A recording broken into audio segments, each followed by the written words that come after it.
Today, we are going to understand deep learning in a very simple and visual way. When students hear the word deep learning, it often sounds complicated. We may imagine a very difficult mathematical system, many equations, and a black box that nobody can understand.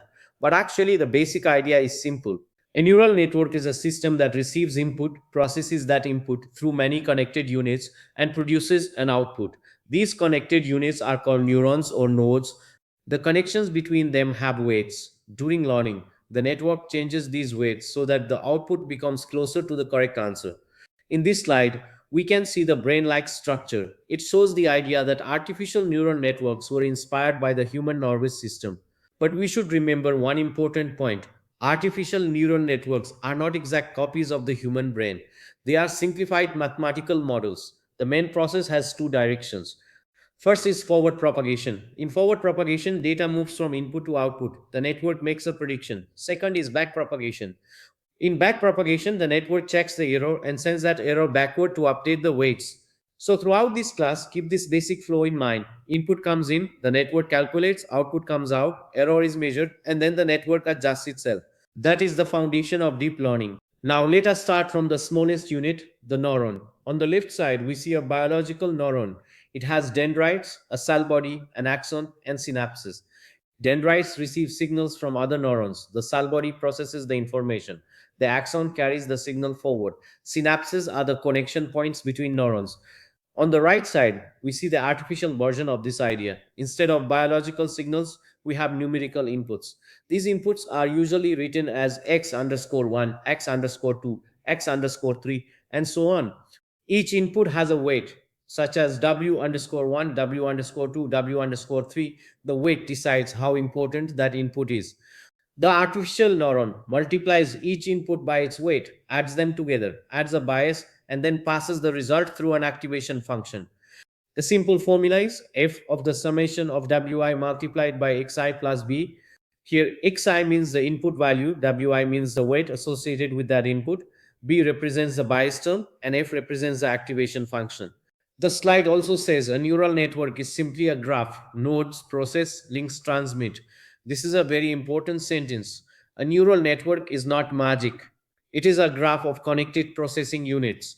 The nodes calculate, the links transfer information. Learning means changing the strength of those links. Now we move to the perceptron. A perceptron is one of the simplest artificial neural network models. In this slide, the example is predicting whether a student will pass or fail an exam. We have two inputs. The first input is hours studied. The second input is classes attended. Here the student studied 6 hours, so x underscore 1 equals sign 6. The student attended 5 classes, so x underscore 2 equals sign 5. Each input has a weight. Hours studied has weight 0.6. Classes attended has weight 0.3. So the perceptron calculates 0.6 times 6 plus 0.3 times 5. That becomes 3.6 plus 1.5 equals sign 5.1. Now the slide gives a threshold of 5.0. The result is 5.1. Since 5.1 is greater than 5.0, the output becomes pass. This is a simple classification problem. The model is not predicting a continuous number. It is deciding between two classes, pass or fail. The important idea here is that the perceptron uses weighted inputs to make a decision. If the weighted sum crosses a threshold, the neuron activates. If it does not cross the threshold, the neuron does not activate. In modern neural networks, the same idea still exists, but with more neurons, more layers, and more advanced activation functions. A single perceptron is useful, but it is limited. It can solve only simple problems. Real world data is usually complex. For example, recognizing an image, understanding language, or predicting movement patterns cannot be solved by only one simple decision boundary. That is why we use a multi layer perceptron or MLP. In this slide, we can see three main parts: the input layer, the hidden layer, and the output layer. The input layer receives the data. For example, in an image, the inputs may be pixel values. In a student exam example, the inputs may be study hours, attendance, previous score, and sleep time. The hidden layer is where the real processing happens. The hidden layer transforms the input into useful internal representations. This is why the slide marks the hidden layer as a crucial structural upgrade. The output layer gives the final result. It may be a class label such as pass or fail. It may also be a probability such as 80% chance of passing. The word deep in deep learning comes from having many layers. When we add more hidden layers, the network can learn more complex patterns. So, the main point of this slide is moving from a single perceptron to multiple layers allows the network to understand nonlinear and complex relationships. This slide shows a very important difference between traditional machine learning and deep learning. In standard machine learning, humans often design the features manually. For example, if we are building a model to classify images, we may manually extract edges, corners, colors, shapes, or texture features. After that, we give those hand engineered features to a classifier. So the flow is raw data, hand engineered features, treatable classifier. But in deep learning, the model learns the features by itself. The flow becomes raw data, raw trainable features, trainable classifier. This is the major breakthrough. In traditional machine learning, human experts spend a lot of time deciding which features are important, but deep learning reduces that human bottleneck. The network learns useful features automatically from data. For example, in image recognition, early layers may learn edges, middle layers may learn object parts. Finally, the last layers may recognize the full object. This does not mean human knowledge is not needed.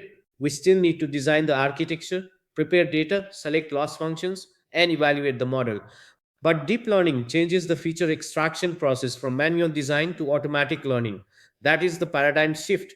Now we look at how deep learning builds understanding step by step. This slide shows a raw input image. At first, the computer does not see a man sitting, it only sees numbers. These numbers represent pixels. For example, each pixel has a value, and together these values form an input vector. The network processes these raw numbers through hidden layers. In early hidden layers, the network may detect simple geometric features such as edges, lines, corners, textures, and shapes. In middle layers, it may combine those simple features into larger parts. For example, it may recognize body parts, clothing patterns, or sitting posture. In deeper layers, it may understand more abstract concepts, such as man and sitting. This is called a hierarchy of abstraction. The important idea is that deep learning does not jump directly from pixels to meaning, it builds meaning gradually. This is very similar to how students learn. First, you learn letters, then words, then sentences, then paragraphs. Finally, you understand the full meaning. Deep learning also builds knowledge layer by layer. This slide explains one of the most important concepts in neural networks, backpropagation. During forward propagation, the input moves through the network and produces an output. But at the beginning, the output may be wrong. So the network needs a way to learn from its mistake. That is where backpropagation comes in. The process has three main steps. First, the network performs a forward pass and calculates the output. Second, it compares the output with the correct answer. This gives an error. For example, if the correct answer is 1, but the network predicts zero point 0.6, then there is an error. Third, the error is sent backward through the network. The network uses this error to adjust the weights. This adjustment is usually done using gradient descent. Gradient descent tells the network in which direction it should change the weights to reduce the error. A simple way to explain this is the network makes a mistake, checks how big the mistake is, and then adjusts the internal connections so that the same mistake becomes smaller next time. This process repeats many times. Each repetition is called an iteration or training step. After many training steps, the network becomes better. So, backpropagation is the learning mechanism of neural networks. Now, we discuss one of the major historical problems in deep learning, the vanishing gradient problem. When a network has many layers, the error must travel backward through all those layers during backpropagation. But sometimes, as the error travels backward, it becomes smaller and smaller. This happens especially when the gradients are repeatedly multiplied by small numbers. After many layers, the gradient can become almost zero. If the gradient becomes very small, the earlier layers learn very slowly or almost stop learning. This is called the vanishing gradient problem. In the slide, we can see that the error signal becomes weaker as it moves toward the deeper or earlier layers. The deepest layers receive a negligible gradient. This was a serious problem in training deep networks. It meant that even though we wanted to build deep architectures, the earlier layers were not learning effectively. This is one reason why deep learning was difficult before modern improvements such as better activation functions, improved initialization methods, normalization techniques, residual connections, and advanced architectures. So, the key message is deeper networks are powerful, but they are also harder to train. Before modern deep learning techniques became common, researchers used a strategy called layer wise pre training. The idea was simple. Instead of training the whole deep network at once, train it one layer at a time. In step 1, the bottom layer learns from the raw input. It tries to understand basic patterns in the data. In step 2, the next layer learns from the representation created by the previous layer. So the network builds knowledge upward, one layer at a time. In step 3, after the layers are pre trained, the whole network is fine tuned using supervised learning and backpropagation. This approach helped networks avoid some training difficulties, especially when deep networks were hard to optimize directly. Layer wise pre training was especially important in the history of deep learning because it helped revive interest in deep neural networks. Today, we may not always use the exact same method in simple neural network training because modern architectures and training methods have improved. But the concept is still important. It teaches us that deep networks can benefit from learning useful intermediate representations before final supervised training. In simple words, layer wise pre training is like teaching a student step by step before giving the final exam. This slide introduces two important historical models: restricted Boltzmann machines and autoencoders. On the left side, we have restricted Boltzmann machines or RBMs. RBMs are probabilistic, energy based models. They learn the probability structure of data. They have visible units and hidden units. The visible units represent the observed data, and the hidden units learn hidden patterns. RBMs were important in early deep learning, especially for building deep belief networks. On the right side, we have autoencoders. An autoencoder is easier to understand. It has two main parts, an encoder and a decoder. The encoder compresses the input into a smaller representation. This smaller representation is sometimes called a latent representation. The decoder tries to reconstruct the original input from that compressed representation. So, the goal of an autoencoder is to reproduce the input as accurately as possible. For example, if we give an image to an autoencoder, the encoder compresses it and the decoder tries to rebuild the same image.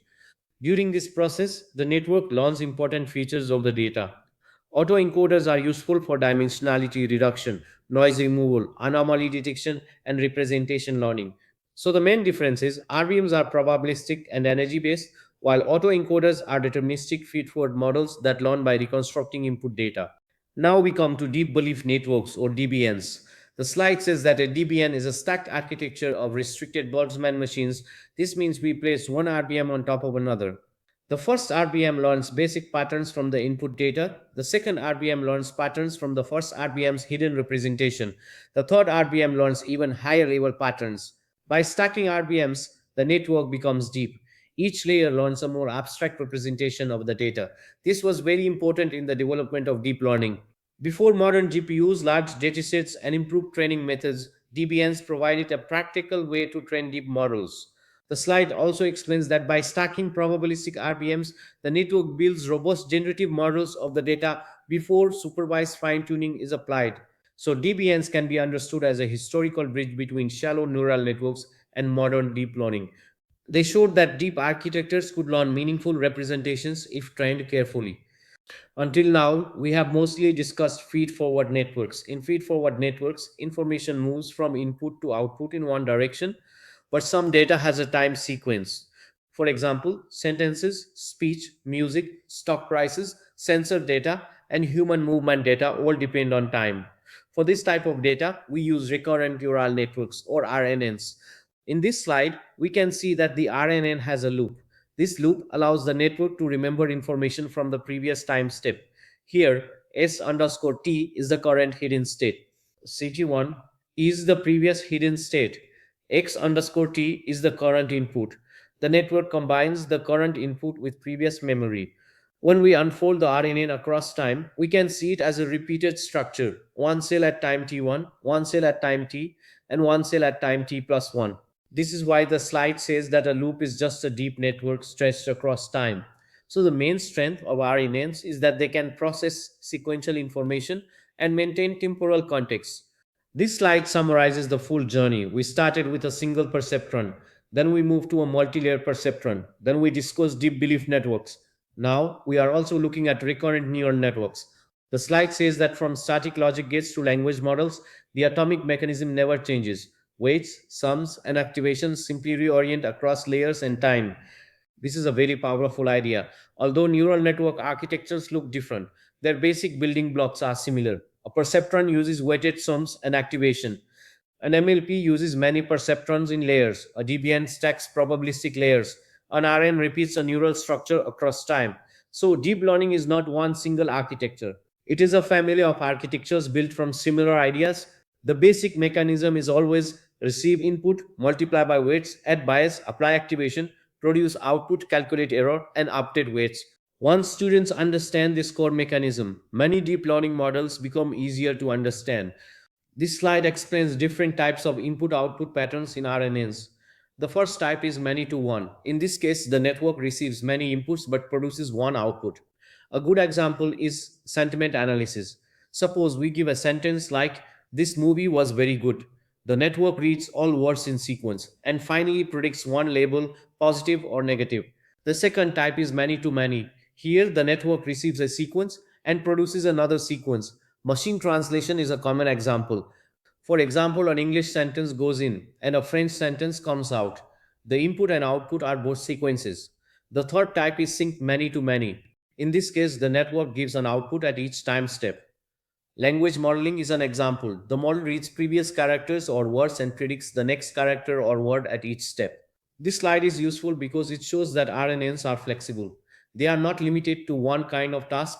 They can classify a sequence, translate a sequence, or generate a sequence. This is why RNNs became important in natural language processing, speech recognition, and time series prediction. Finally, we discussed the limitation of standard RNN's long term dependency. A standard RNN can remember recent information, but it struggles to remember information from far back in a long sequence. For example, in the sentence shown in the slide, the first word may be important for predicting something much later. But as the sequence becomes longer, the signal from the earlier part becomes weaker. This is similar to the vanishing gradient problem. The network loses important context over time. This problem is called long term dependency failure. For language, this is very important. Sometimes the meaning of a word depends on another word that appeared many words earlier. For movement analysis, earlier motion patterns may also influence later actions. For time series data, past events may affect future prediction. The slide explains that the solution is to engineer the hidden state. Later models, such as LSTM and GRU, introduce gate structures. These gates control what the network remembers and what it forgets. So, the final idea is this: standard RNNs introduced memory, but their memory was limited. LSTMs improve this by using gates to manage long term information. This prepares us for the next topic: LSTM networks and modern sequence models.